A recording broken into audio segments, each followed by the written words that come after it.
तो कल के लेक्चर में हमने 12 क्वेश्चन सोल्व किए थे और आज आगे करते हैं। तो आज के क्वेश्चंस को थोड़ा सा ध्यान से समझिएगा क्योंकि आज थोड़ा सा लॉजिक जो है ना वो अलग लगेगा, ठीक है। और इन क्वेश्चंस की प्रैक्टिस जरूर कीजिएगा। जैसे 13 क्वेश्चन है ये। सबसे पहले इस क्वेश्चन को खुद ब खुद पढ़िएगा, खुद ब खुद आकृति बनाने की कोशिश कीजिएगा। उसके बाद पहले निकालने की कोशिश करने के बाद फिर आप वीडियो देखिएगा, है ना। और वीडियो देखने के बाद 2 बार निकाल भी लीजिएगा, तब जाके आपके क्वेश्चन बिल्कुल अच्छी तरह आएंगे, ठीक है। 13 क्वेश्चन देखो, मुश्किल नहीं है, ऐसा नहीं मुश्किल है, आसान है, बस वही बात है प्रैक्टिस जरूर कर लेना। जैसे 13 क्वेश्चन है, क्या कह रहा है कि एक त्रिभुज ABC जिसका कोण C समकोण है कि भुजाओं CA और CB पर क्रमशः बिंदु D और E स्थित हैं। हमें सिद्ध करना है कि AE square plus BD square बराबर होगा AB square plus DE square के। क्या कहा कि एक त्रिभुज है ABC, बना लेते हैं। जैसे मान लो कि ये त्रिभुज है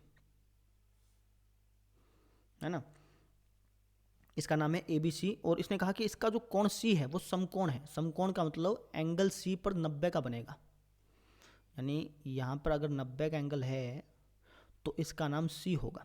तो ले लिया C नाम, इसको आप A कह लो, फिर इसको आप B कह लो। AB में कोई दिक्कत नहीं है, चाहे आप इसको A कह लो, कोई समस्या नहीं है, लेकिन जो C है ना वहाँ पर 90 का एंगल बना लेना, ये बात है। अच्छा, इसकी जो भुजाएं हैं CA और CB, इन पर क्रमशः बिंदु D और E स्थित हैं। मतलब CA पर पॉइंट है D, पहले वाले के, और CB पर पॉइंट है E, CB पर पॉइंट है आपका E। ये दोनों पॉइंट आपको दिए हुए हैं। D पॉइंट तो CA पर है और E पॉइंट CB पर है। हमें सिद्ध करना है कि AE का स्क्वायर प्लस BD का स्क्वायर बराबर होगा AB का स्क्वायर प्लस DE का स्क्वायर, ठीक है। तो देखते हैं AE स्क्वायर कहाँ है। AE मतलब ये हो गया, इनको जोड़ देता हूँ मैं। AE का स्क्वायर प्लस BD हो गया ये वाला, इसको जोड़ देते हैं। BD का स्क्वायर, इन दोनों का जोड़, AE के स्क्वायर प्लस BD के स्क्वायर का जोड़ बराबर होगा इसके, AB का स्क्वायर प्लस DE का स्क्वायर के, है ना। AB का स्क्वायर मतलब इसके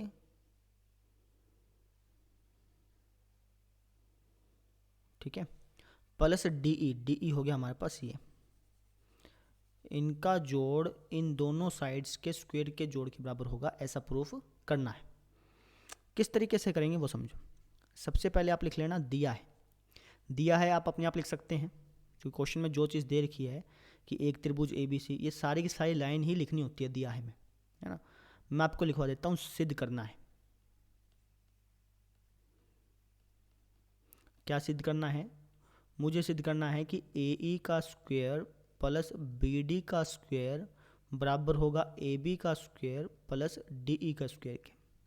ये मुझे सिद्ध करना है और इसके लिए मैंने कंस्ट्रक्शन कर ली। क्या कंस्ट्रक्शन कर ली? मैंने इनको जोड़ दिया, जैसे EA को जोड़ दिया, BD को जोड़ दिया, ED को जोड़ दिया। ये कंस्ट्रक्शन में आप लिखना पड़ेगा ना, ठीक है ना, कहीं, क्योंकि क्वेश्चन में कहीं लिख नहीं रखा कि इनको हम जोड़ा है। तो हम लिख देते हैं कि जी हमने ED, BD और EA इनको जोड़ दिया। क्यों जोड़ा ये तो पता है, क्योंकि जो मुझे प्रूफ करना है उसमें मुझे इनको जोड़ना ही पड़ेगा, है ना, तो इसलिए जोड़ दिया। अब करते हैं जी सिद्ध। अब सिद्ध करने का तरीका बताता हूँ कि सिद्ध कैसे किया जाता है। आप क्या करो, जो लेफ्ट साइड में लिखा हुआ है, जो क्वेश्चन के लेफ्ट साइड में लिखा हुआ है, जैसे लेफ्ट साइड में लिखा है AE square plus BD square. अब इसको आना आप ध्यान से देखो, AE square plus BD square लिखा है, एक एक करके इनकी वैल्यूज़ निकालो। जैसे यहाँ पे AE स्क्वायर लिखा है, तो आकृति में देखो AE है कहाँ पे, तो आप देखोगे जी AE यहाँ पे है ना। अब थोड़ा ध्यान से देखिए, AE इसका स्क्वायर लिखा हुआ है। अच्छा, स्क्वायर कहाँ पे आता था? स्क्वायर पाइथागोरस प्रमेय में आता था। अगर आप ध्यान से देखेंगे तो ये एक कर्ण है कि नहीं है ना। तो इसका मतलब मैं इस AE स्क्वायर को कुछ और भी लिख सकता हूँ। क्या? इस AE स्क्वायर को मैं लिख सकता हूँ EC square plus CA square.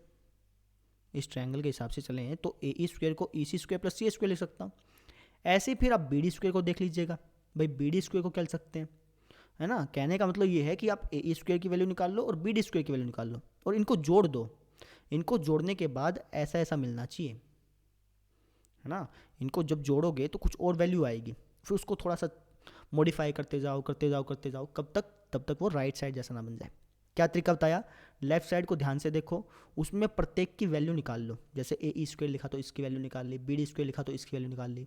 फिर इसने कहा कि इनको जोड़ना है तो जोड़ देंगे, है ना। तो करके दिखाता हूँ मैं आपको। सबसे पहले ए ई स्क्वायर की बात करते हैं। अब इसके लिए मैं ये ट्रायंगल लूँगा, तो आपको लिखना पड़ेगा ट्रायंगल ई सी ए में पाइथागोरस प्रमेय से, पाइथागोरस प्रमेय से मैंने क्या देखा कि जी ए ई का स्क्वायर जो है ये बराबर होगा ई सी का स्क्वायर प्लस सी ए का स्क्वायर। ये जो ए ई है इसका स्क्वायर बराबर होगा ई सी का स्क्वायर प्लस सी ए का स्क्वायर। आपको रीज़न देना पड़ेगा, है ना। रीज़न पहले ही लिख चुके हैं तो अब लिखने की वापस जरूरत नहीं है। बात समझ में आ गई? इसको एक काम करो, इक्वेशन फर्स्ट मान लो। इक्वेशन फर्स्ट क्यों मान रहे हैं ये मैं आपको थोड़ी देर बाद में बताऊंगा। इसको मैं थोड़ा हाईलाइट कर देता हूँ। बात समझ में आ गई इतनी? अच्छा, दूसरा क्या है? बी डी का स्क्वायर। बी डी देखते हैं कहाँ पे है। बी डी है हमारा, ये रहा, है ना। तो बी डी के स्क्वायर को कुछ और लिख सकते हो क्या? देखिए बताओ मुझे, क्या इस बी डी के स्क्वायर को कुछ और लिखा जा सकता है?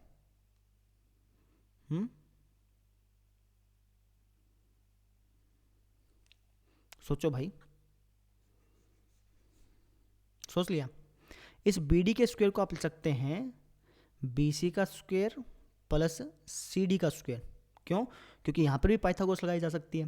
तो आप कह देना त्रिभुज बी सी डी में पाइथागोरस प्रमेय से।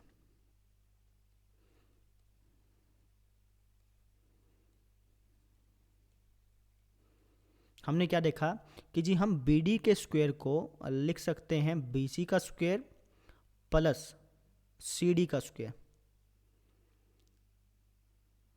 समझ में आई? इसको आप मान लो इक्वेशन नंबर 2। अब इक्वेशंस क्यों मानी थी अब पता चलेगा आपको। क्यों? देखो, मुझे सिद्ध करना है ए ई का स्क्वायर प्लस बी डी का स्क्वायर। मैंने आपको क्या तरीका बताया कि जो लेफ्ट साइड में लिखा है उसकी एक बार वैल्यू निकाल लो। जैसे ए ई स्क्वायर की वैल्यू निकाल ली, बी डी स्क्वायर की वैल्यू निकाल ली।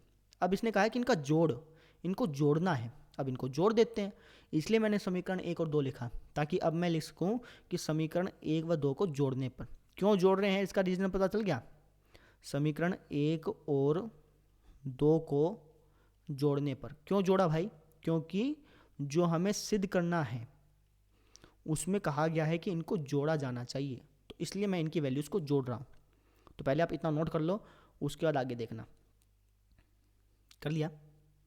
आगे देखो, फिर इस आकृति को थोड़ा सा नीचे ले आते हैं ताकि काम आए हमारे। देखो, अब जब मैं इनको जोड़ूंगा तो लेफ्ट साइड में लेफ्ट साइड जुड़ेगा, यानी A E square plus B D square. और ये जो राइट साइड है इसमें राइट साइड जुड़ेगा, यानी E C square plus C A square plus B C square plus C D square. कैसे भी जोड़ सकते हैं, मतलब E C square plus B C square भी लिख सकते हो, है ना। E C square plus C A square plus B C square लिखने के बजाय E C square plus B C square भी लिख सकते हो, क्योंकि जोड़ने में कुछ फ़र्क नहीं पड़ता, आगे पीछे करके जोड़ लो बेशक, है ना, जोड़ तो सेम ही आएगा। तो हमारा ये आ गया। अब मुझे क्या चाहिए भाई? मुझे राइट साइड में चाहिए A B square plus D E square, A B square plus D E square ये चाहिए। यानी ये जो राइट साइड में मेरे पास वैल्यू आई है इसको मुझे मॉडिफाई करना पड़ेगा। किसके अंदर? इसके अंदर। कैसे करेंगे वो समझो। लेफ़्ट साइड को तो आप छेड़ो मत, क्योंकि जो आपको प्रूफ करना है उसके लेफ़्ट साइड और जो हमारा लेफ़्ट साइड आया है वो सेम आया है। मुझे ये लेफ़्ट साइड चाहिए था, यही लेफ़्ट साइड आया, तो इसको मैं छेड़ूंगा नहीं, इसको ऐसे चलाते रहेंगे। हाँ, राइट साइड को छेड़ना पड़ेगा क्योंकि राइट साइड में मुझे ये चाहिए, अभी मेरे पास ये आया है ना। अब कैसे लाएंगे वो समझो, सोचने का तरीका समझना। मुझे चाहिए ए बी स्क्वायर, तो मैं आकृति में देखता हूँ कि ए बी है कहाँ पे। तो आप देखोगे जी ए बी हमारा यहाँ पे है। अब मुझे ये बताओ कि ए बी स्क्वायर प्राप्त करने के लिए मुझे किन दो स्क्वायर्स को जोड़ना पड़ेगा, किन दो भुजाओं के स्क्वायर को जोड़ना पड़ेगा। या फिर सिंपल कह लो ए बी स्क्वायर को मैं और क्या लिख सकता था। आप कहोगे जी ए बी स्क्वायर को आप लिख सकते थे बी सी का स्क्वायर प्लस सी ए का स्क्वायर, यही लिख सकते थे ना। यानी अगर मुझे B C square plus C A square मिल जाए कहीं से तो मैं उसको ए बी स्क्वायर लिख सकता हूँ, यही बात हुई। तो अगर आप ध्यान से देखेंगे तो आपको नज़र आएगा कि यार यहाँ पे सी ए स्क्वायर और बी सी स्क्वायर है ना। तो एक काम करते हैं ना, इनको इकट्ठा लिख देते हैं। किनको? C A square plus B C square को इकट्ठा क्यों लिखा? ताकि ये ए बी स्क्वेयर बन जाए। ठीक इसी तरीके से जो बाकी बचे हुए हैं E C square plus C D square, इनको देखो ई सी स्क्वेयर ये रहा और सी डी स्क्वेयर ये रहा, यानी E C square plus C D square को क्या लिख सकता हूँ? E D square. और यही मुझे चाहिए, ई डी स्क्वेयर ही चाहिए, चाहे डी स्क्वेयर कह लो, बात तो एक ही है। यानी इसका मतलब ये हुआ कि जी ई सी स्क्वेयर और सी डी स्क्वेयर इनको इकट्ठा लिख दूंगा मैं। लिख दें? क्योंकि जोड़ ही तो रहे हो, जोड़ने में आगे पीछे करके जोड़ो, कैसे जोड़ो, आंसर तो सेम ही आएगा। तो ये हो गया A E square plus B D square बराबर C A square plus B C square. जब मैंने सी ए का स्क्वेयर प्लस बी सी का स्क्वेयर जोड़ा तो मुझे किसके बराबर मिलेगा? ए बी स्क्वेयर के बराबर मिलेगा। Plus E C square plus C D square, E C का स्क्वेयर प्लस सी डी का स्क्वेयर जोड़ा तो किसके बराबर मिलेगा? ई डी के स्क्वेयर के बराबर मिलेगा। और यही मुझे चाहिए था। तरीका समझे? क्वेश्चन में आपको यह समझना है कि क्वेश्चन को सोचा कैसे गया। आंसर्स तो आप देख लेंगे कहीं से भी, लेकिन अगर आपको सोचना आ गया कि यार किस तरीके से सोचा जाता है, तब जब आप क्वेश्चन करेंगे ना तब मज़ा आएगा। हमने किस तरीके से सोचा, हमें जो प्रूफ करना था ना उसके लेफ्ट साइड को ध्यान से देखा, है ना। उसमें ए ई स्क्वेयर लिखा था, बी डी स्क्वेयर लिखा था, तो मैंने क्या किया, ए ई स्क्वेयर को ओपन किया, मतलब उसको तोड़ मरोड़ के लिखा, बी डी स्क्वेयर को भी खोल के लिखा, है ना। फिर इसने कहा कि इनका जोड़, फिर हमने उनको जोड़ा। जोड़ने के बाद जो वैल्यू आई उसको मैंने इसके अंदर बनाने की कोशिश करी, फिर आकृति की हेल्प ली, है ना। अब इसको करने के और भी तरीके हो सकते हैं, जरूर नहीं यही तरीका हो, लिखने के और भी तरीके हो सकते थे। एक तरीका ये हो सकता था कि आप पहले एल एच एस लिख लें, फिर उसको सोल्व करें, फिर आर एच एस लिख लें, उसको सोल्व करें। वो भी तरीका एक प्रकार से ठीक ही माना जाता है ना। तो ऐसे किया है हमने। बात समझ में आई है? ठीक है। अब यहाँ पर आपको एक रीज़न लिखना पड़ेगा भाई, ये यहाँ पर आपको रीज़न लिखना पड़ेगा, रीज़न बिना काम नहीं चलेगा। ये आपने प्रूफ तो कर दिया, रीज़न लिखना पड़ेगा। पाइथागोरस प्रमेय के विलोम से, नहीं, या फिर पाइथागोरस प्रमेय से, सॉरी पाइथागोरस प्रमेय से, विलोम नहीं है, पाइथागोरस प्रमेय से।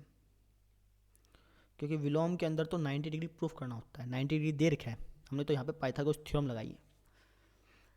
बात समझ में आई आपके? इस तरीके से क्वेश्चंस करना होता है। ठीक है, कर लेंगे, एक दो बार प्रैक्टिस और कर लीजिए इसकी, है ना। देखो दो तरीके से आप क्वेश्चंस को अच्छी तरह कर सकते हो। या तो आप क्वेश्चंस को खुद ब खुद निकालो, या फिर किसी की हेल्प ले रहे हो। आप एक प्रकार से हेल्प ही तो ले रहे हो, है ना। चाहे आप टीचर की हेल्प लें, चाहे आप यूट्यूब से देखें, अगर आप किसी की हेल्प ले रहे हो ना, तो उस क्वेश्चन को ऐसे समझो कि भैया मुझे 4 या 5 बार निकालना ही निकालना है। ठीक है ना। तो इस क्वेश्चन को 3 या 4 बार निकाल लो, अच्छी तरह से प्रैक्टिस हो जाएगी आपकी। ठीक है, अगला क्वेश्चन देखते हैं। चलो, इसमें मैंने सारा कुछ करवा दिया। ठीक है, अगला क्वेश्चन देखो।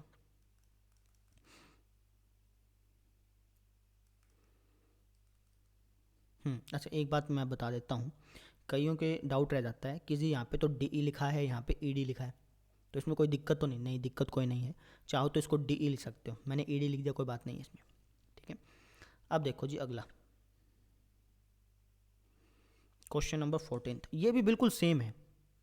इसमें भी हम लेफ़्ट साइड को लेकर चलेंगे, ठीक है, और उसको हम कन्वर्ट करते जाएंगे राइट साइड के अकॉर्डिंग। जैसे ये क्वेश्चन किया था वैसे ही ये क्वेश्चन है, बस इसमें आकृति देखी इन्होंने, ये कुछ अच्छा काम करा है, नहीं तो अपने बनानी पड़ती।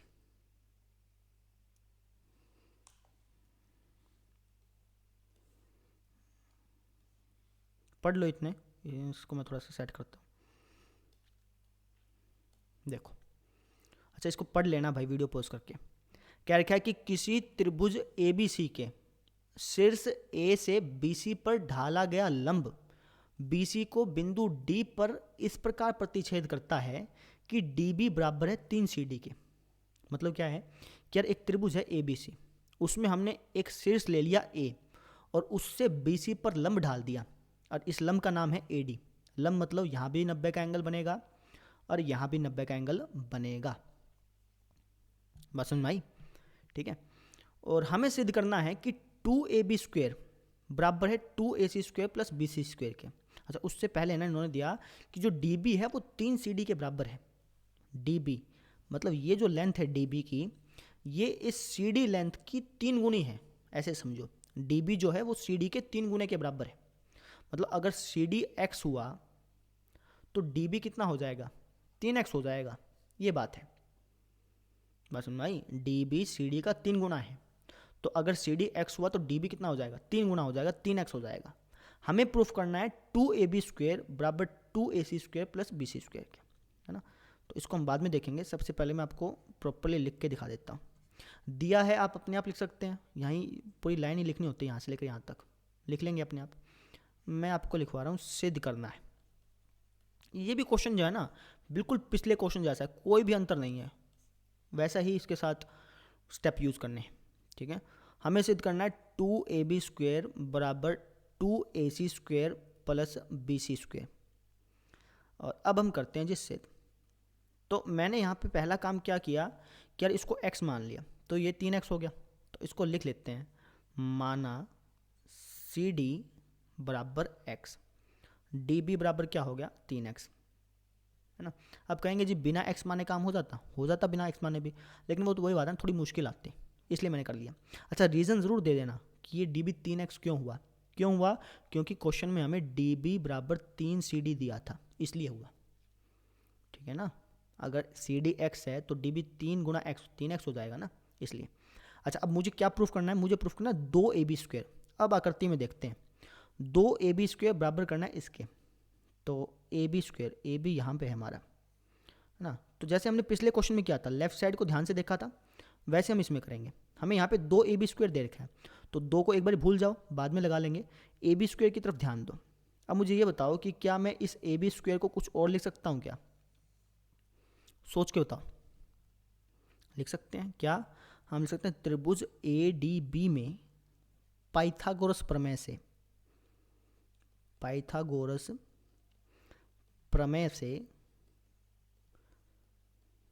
इस ab² को लिख सकता हूँ ad² प्लस db², है ना। अब आप कहेंगे जी ab² का कहाँ से पता चला, हमें यहाँ से पता चला। जो हमें प्रूफ करना है ना, उसके लेफ्ट साइड पर आंखें गड़ा लो, मतलब उस पर सोचो कि यार इस लेफ्ट साइड को कैसे क्या क्या लिख सकते हैं, क्या क्या तिगड़मबाजी बढ़ा सकते हैं यहाँ पे, ये सोचो। तो यहाँ पे ab² लिखा था, तो मैंने ab² पर ध्यान लगाया, तो मुझे पता चला यार ये तो एक राइट एंगल ट्रायंगल बन रहा है, तो ab² को लिख सकता हूँ ad² plus db²। Reason Pythagoras प्रमेय से, है ना। अच्छा, मुझे ab² चाहिए कि 2ab² चाहिए, लेफ्ट साइड में तो 2ab² है, तो एक काम करते हैं ना, दोनों तरफ आप 2 से गुणा कर देते हैं। दोनों तरफ 2 से गुणा करने पर, 2 से क्यों गुणा कर रहे हैं बताना मुझे, बताओ 2 से क्यों गुणा कर रहे हैं, अभी बताया मैंने। इसलिए कर रहे हैं क्योंकि लेफ्ट साइड में 2ab² लिखा है, तो ये हो गया 2ab² बराबर, लेफ्ट साइड में भी किया राइट साइड में भी करना पड़ेगा, 2ad² प्लस 2db²। समझ में आ गई, 2 से गुणा कर दी, लेफ्ट साइड में भी राइट साइड में भी, क्योंकि इक्वेशन बैलेंस रहनी चाहिए। यहाँ तक कोई डाउट, सब क्लियर है, ठीक है। अब इतना पहले नोट करो, उसके बाद थोड़ा सा नीचे चलते हैं। देखो जी,